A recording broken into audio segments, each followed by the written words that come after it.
Oi, aqui é o Dr. Douglas Bellomo e hoje vamos falar de um assunto que pouco se fala, mas muito se comenta em roda sobre o ronco e a apneia obstrutiva do sono, que é o quanto o ronco atrapalha e influencia negativamente nas relações sociais e nas relações familiares. Esse vídeo, nós estamos comemorando o vídeo de número 50, onde nós abordaremos exatamente esses problemas. E, para começar, em relação às relações familiares, é muito comum o casal que quando um dos dois ronca, um deles se retira e vai dormir em outro quarto ou mesmo na sala. E isso é um motivo de certa forma, um afastamento entre o casal. Segundo a Ordem dos Advogados do Brasil, 40% das separações, a queixa principal é ronco de um dos cônjuges. O que acontece normalmente é que, geralmente, a maioria dos casos, o marido ronca e a esposa é a queixosa. Por quê? Além do barulho, do incômodo do ronco durante o silêncio da noite, existem as paradas respiratórias, que são as apneias.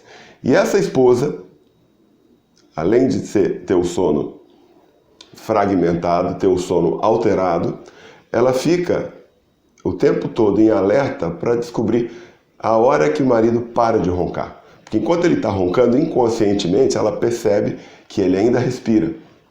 E no momento, sempre acontece o barulho do ronco, várias vezes, as repetições, e de repente, num determinado momento, o ronco cessa. E cessa também a respiração.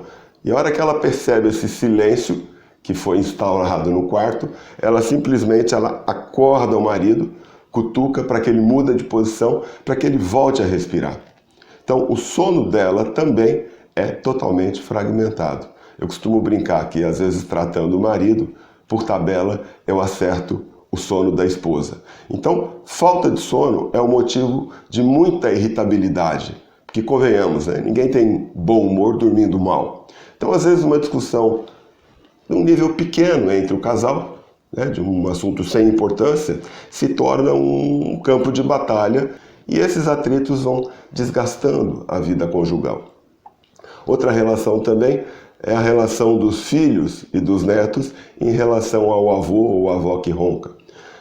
Quem nunca passou por uma atitude de ter que sair de férias com a família e de repente dividir o quarto com algum parente ou mesmo filhos e netos?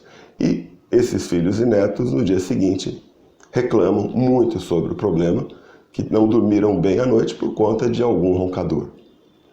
Então é comum, às vezes, a pessoa que ronca sair de viagem e alugar um quarto no hotel extra para que ela possa dormir sem incomodar quem dorme próximo, o que onera muito mais a viagem.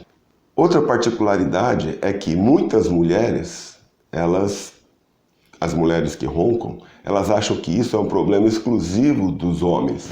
E não é. Cerca de 30% das mulheres têm o problema. Inclusive eu tive um caso de uma paciente que no meio da consulta, ela veio com o marido, e no meio da consulta ela desatou a chorar. Eu falei, mas por que você está chorando, fulana? Não, doutor, eu estou morrendo de vergonha, porque isso é coisa de homem. Eu falei, não é coisa de homem, as mulheres também têm o problema, embora em menor incidência, mas também tem problema. Você fique tranquila que você não está sozinha. Mas são vivências que eu tenho no consultório, e eu gosto muito quando vem ao consultório o casal, porque a gente sente muito a relação do casal como é em relação ao problema. Então tem muitos homens que vêm e quase que amarrados em camisa de força e sentam aqui na minha frente e dizem em claro e bom tom que só estão aqui por conta da esposa. Olham assim para o lado como quem diz, só vim aqui porque ela me trouxe aqui. Então, para você que acha que roncar não é problema, tenha um pouco mais de consideração pela tua esposa, pelo sono dela, pela tua companheira. Isso passa pelo respeito ao casal. No momento que você trata seu problema, indiretamente você vai estar acertando o sono da sua companheira. Então, depois de tudo que nós falamos aqui, nesses 50 vídeos, é impossível que você não tenha consciência do seu problema e o quanto isso afeta a tua saúde como um todo.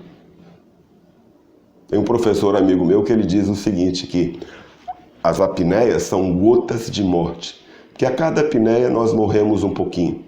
E é uma verdade nua e crua. Então, trate desse problema enquanto ainda há tempo, enquanto o teu organismo ainda não foi lesado a tal ponto.